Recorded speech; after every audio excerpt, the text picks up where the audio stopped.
In the nonprofit sector, we create this false choice between taking care of ourselves and taking care of community, when in reality, our collective well-being is intertwined.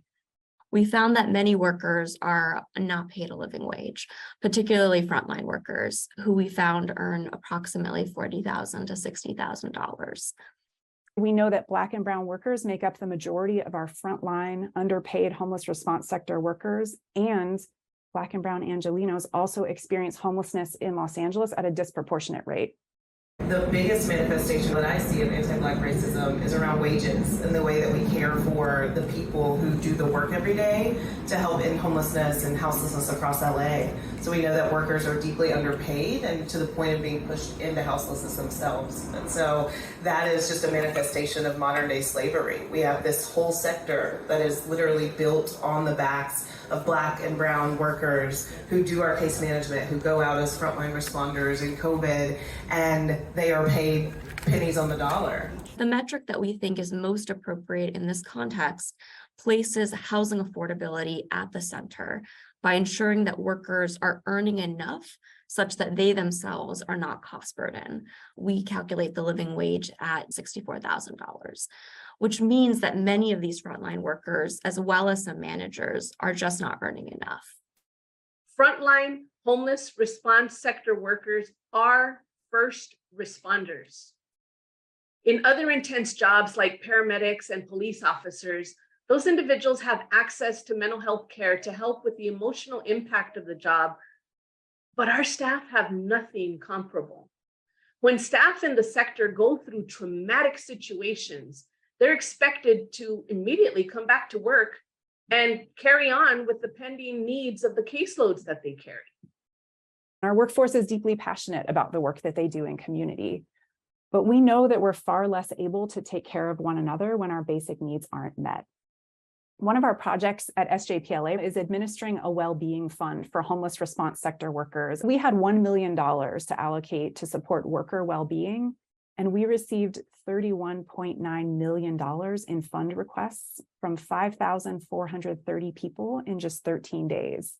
And these were mostly incredibly modest requests for help with necessities like healthcare and housing. The well-being fund was just a Band-Aid in the face of massive systemic gaps. And really what we want to talk about is a living wage as a systems level solution.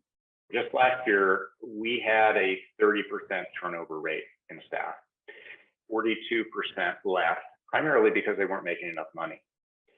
Staff turnover is incredibly expensive. The cost of recruiting and training and getting people settled into jobs is really steep. But even more importantly than that, turnover has such a disruptive impact on the clients that we serve.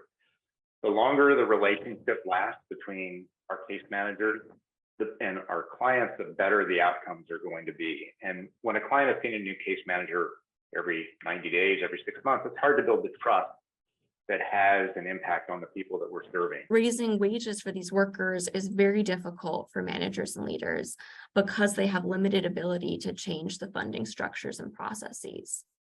Housing Works has been sounding the alarm for years that the reimbursement rates from funders do not keep up with the costs. But the demand of what we're asked to do has increased. For example, in 2013, we were the first agency in the county to take on a contract with Department of Health Services Housing for Health contract. The starting reimbursement fee at that point was $450 per month per person. And in 10 years, that rate hasn't increased. We need fair increases in contracts to pay our employees. Leaders in the nonprofit sector, myself included, share responsibility.